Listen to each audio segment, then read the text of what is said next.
Morado with a amazing play.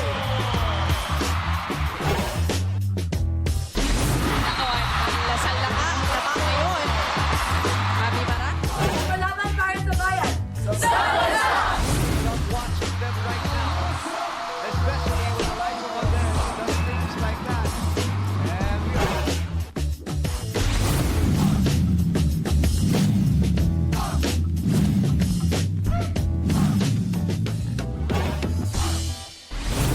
My name is Sinjan Reyes and welcome to The Score. We are joined by Philippine Women's National Team members Mika Reyes, Gia Morado, their team captain Abby Maranyo, and of course, Eliza Valdez. Second year nyo nang magkakasama, how does it feel to be still part of the national team? Siyempre nakakatuwa na magkakasama pa din kami. Pero there was a time so ito totoo yun, na parang sinusuka na namin yung bawat isa nung nasa Japan kami kasi araw-araw kami magkasama sa pagtulog, pagkagising, breakfast, lunch, dinner, training, buong araw. So parang there was a time sabi namin, magpa-miss naman tayo. Yung after nung training natin, as in nung national team, as in wala, parang kami nag-break lahat. Mika, na-miss mo ba yung mga teammates dito sa national team? Actually, hindi. Joke lang. Siyempre naman. Kasi ako, to be honest, hindi ko na rin sila kasi kasama even before. Yung iba kasi hindi ko rin naman teammates. So, ngayon, it's time na makasama ulit sila. And I'm happy na kasama ulit ako sa national team. And this time, it's my second time na mag-SEA Games. So, another opportunity for me and for everyone. Gia, it's also your second time to be part of the women's national team. How does it feel to be part of the training pool? Parang ayaw mo pa sagutin eh. Komportable na. I'm really happy kasi may mga bagong teammates din kami and parang sobrang na-revamp yung lineup namin. So looking forward kami to see how we'll perform. Pero syempre, we have to prepare well din kasi tayo yung host eh. So we have to put effort into it talaga na may maipakita tayo para sa bayan talaga. Speaking of mga bagong teammates, Eliza, ikaw veterano ka na dito. It's your third year to be playing in the SEA Games. Okay. So, kanino ka pinaka-excited or sino yung pinaka-excited ka makasama?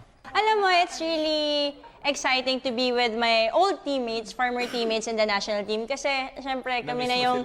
Kami, hindi, pinagdaanan talaga namin yung hirap. But, lalong-lalo na, we're excited to welcome the mga young and new but talented and skillful mga volleyball players from different side of the world. So, tulad ni Chang, kala ko ikaw ay kala nga. So, sina Kalei and the other, Aloha from ano kasi? Hawaii. So, ayan, we're excited to welcome them to the team and definitely, ang pinaka-excited talaga kaming lahat, makasama ang mga batang nagpe-perform ng maganda ngayon sa kani-kanilang respective teams talaga.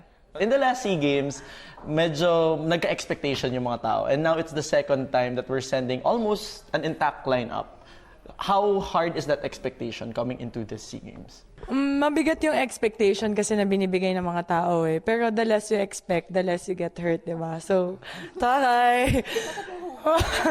So, para sa akin lang, ngayong alam natin na ang ganda ng composure ng lineup, wag lang natin taasan yung expectation natin. But then, mas taasan pa natin yung suporta natin dun sa mga atleta. Kasi, hindi naman kami nagpapabaya sa lahat ng training. Hindi naman kami nagtitraining para tumawa lang at magpaganda-ganda lang dun sa court. Siyempre talagang pinaghihirapan namin yun. Ay, iniiyakan talaga namin yun. Parang, anong oras na 2:00 na madaling araw, nag-uusap pa kami dalawa ni Eliza kung anong gagawin namin sa team. Mga ganong factor ba? Nakakaiyak talaga yung ang hirap ng ensayo. Tapos mag-expect sila ng ganito kataas. Tapos pag hindi namin na-reach yung expectation nila, parang we owe it to them pa na ang sakit-sakit naman po ng gano'n. Kaya nagdrama na ulit. But aside from that pressure, may iba bang pressure or may iba pang mga challenges na kinaharap yung national team? Kasi syempre, hindi naman lagi kami nakakarinig ng balita tungkol sa inyo. Well, siguro internal eh. May mga personal issues din kami and not everything naman kaya namin i-share and hindi naman lahat kaya i-open up sa public. So, I guess yun yung mga times na kailangan talaga namin maging intact talaga internally. and yung mga personal issues and struggles namin, nagtutulungan kami para ma-solve yun.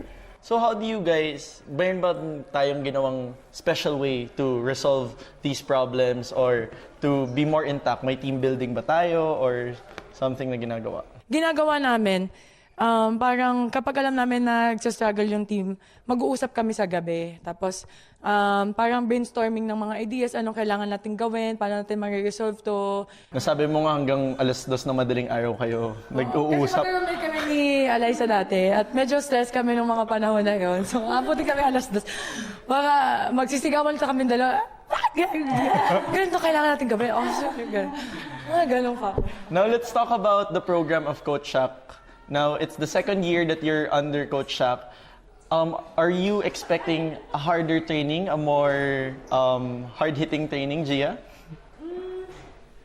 Siguro knowing nga na dito gagawin yung laro, we really have to prepare extra hard, like even harder than how we prepared for the last stint ng national team. So, ina-expect namin na yung training na gagawin nila Coach Shaq for us na program, kailangan i-push talaga nila kami to the limit kasi alam naman namin na nag-expect yung mga tao, but at the same time kami, nagsaset kami ng high standard for ourselves and for the team. Kasi andito na lahat ng tao, andito na yung lineup, andito na yung mga bata, andito na lahat. So it's up to us na lang to prepare well na kaya naming mag-perform talaga pagdating ng panahon. Okay. And Alyssa, to close it out quickly, Okay. sinabi na ni Gia, let's not talk about expectations, but ano ang mga ipapangako ng ng national team ng women's? Alam mo, ang maipapangako lang namin, ang bawat atleta na nag-represent naman ng ating bansa, alam namin na binibigay nila ang kanilang buong lakas, siguro lahat binibigay nila para may maipanalo or may madalang glory sila sa ating bansa. And this coming SEA Games, alam niyo po, kahit ano sigurong kulay ng medalya ang madadala namin or kung hindi man magkamedalya ang national team, alam namin na buong puso pa rin kaming tatanggapin ang kapwa nating Pilipino. Pero hindi pa naman natatapos doon. We hope na ito talaga, this year, 2019, tayo yung host ng SEA Games. Ito na ang magandang simula sa magandang programa ng national team para sa Philippine Volleyball. Yung intensity kasi ng Ateneo Lasal game or I think in the UAP, sobrang taas talaga. Pag pumalo ko, tapos ganyan ka lang. Tapos So what are yung you lahat ng... trying to say? Hindi, I mean... Girl, ha?